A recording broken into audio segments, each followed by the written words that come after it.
क्या चालाकी ही सरलता की कुंजी है, या फिर वो सरलता जिसे दुनिया अक्सर कमजोरी मान लेती है?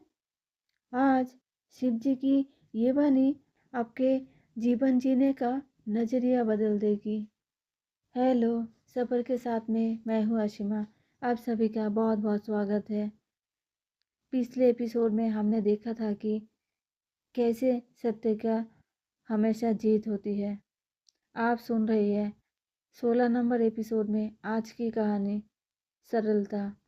दोस्तों, आज की दुनिया में हम अक्सर सोचते हैं कि जो व्यक्ति जितना चालाक है वो उतना ही सफल है। हम सीधे साधे और सरल लोगों को मूर्ख समझने की गलती कर बैठते हैं। लेकिन क्या आप जानते हैं कि शिव जी को सबसे प्रिय क्या है? उन्हें भोलेनाथ इसलिए कहा जाता है क्योंकि वो सरलता के स्वामी हैं। एक समय की बात है, किसी राज्य के एक शांत गांव में केशव नाम का एक चरवाहा रहता था। केशव स्वभाव से इतना सरल और भोला था कि वो कभी किसी के बारे में बुरा नहीं सोचता था।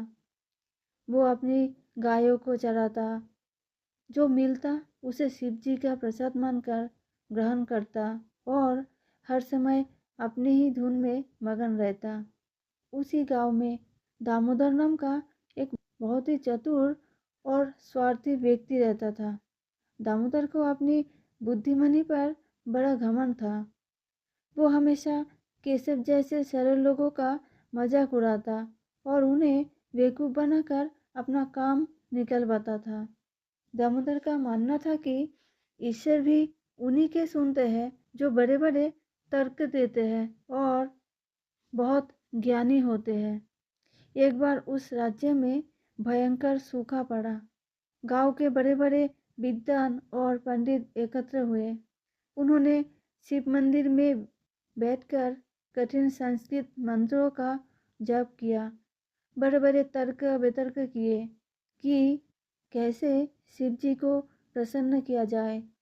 दामोदर भी वहाँ खड़ा होकर बड़ी बड़ी बातें कर रहा था ताकि लोग उसे बहुत बड़ा ज्ञानी समझे।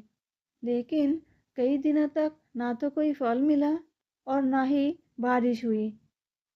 उसी समय केशव वहाँ से अपनी सूखी प्यासी गायों को लेकर गुजर रहा था। उसने देखा कि सब लोग बहुत परेशान हैं। वह मंदिर की सीढ़ियों पर बैठ गया। उसे कोई मंत्र नहीं आता था, नहीं वो शास्त्रों का ज्ञाता था। उसने बस अपनी सरल भाषा में शिव जी की प्रतिमा की ओर देखा और कहा, हे भोलेनाथ, आप तो हम सबके पिता है। देखिए मेरी ये गांव कितनी प्यासी है। क्या आपको इन मासूमों पर दया नहीं आती? अगर मैंने कोई गलती की है तो मुझे सजा दे दो, पर इन बेजुबानों को पानी तो पिला दो। मैं तो बहुत छोटा हूँ, मुझे कुछ नहीं पता।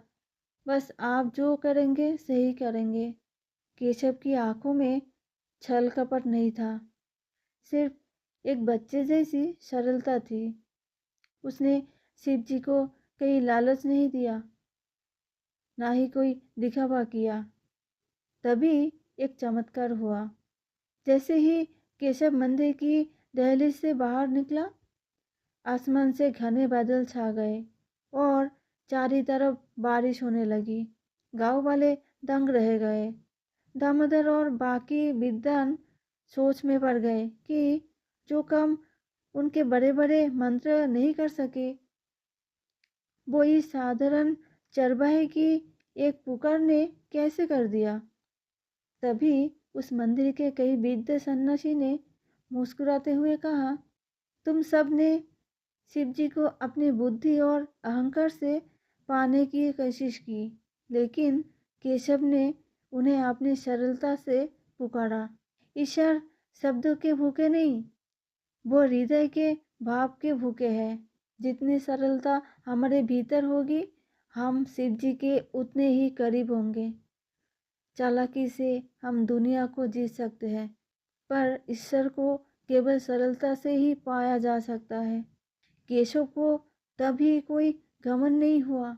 वो बस अपनी गायों को लेकर बारिश में भीगता हुआ खुशी खुशी घर चला गया।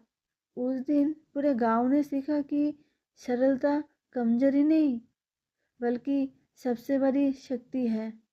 दोस्तों, केशव की ये कहानी हमें सिखाती है कि जितना अधिक सरल बनते हैं हमारा जीवन उतना ही शांत और सुखद हो जाता है। चालाकी हमें उलझाती है जबकि सरलता हमें मुक्त करती है। याद रखिएगा, शिव जी का दूसरा नाम ही भोलापन है। तो मिलते हैं बहुत जल्द हमारे अगले एपिसोड के साथ। अगर आपने अभी तक चैनल को सब्सक्राइब नहीं किया है तो अभी सफ़र के साथ चैनल को सब्सक्राइब करें और बेल आइकन दबा दें ताकि आप कोई भी वीडियो मिस ना करें। और एक बात, सफ़र के साथ में मैं हूँ असीमा। शिव जी की कृपा आप सब पर बनी रहे। हर हर महादेव।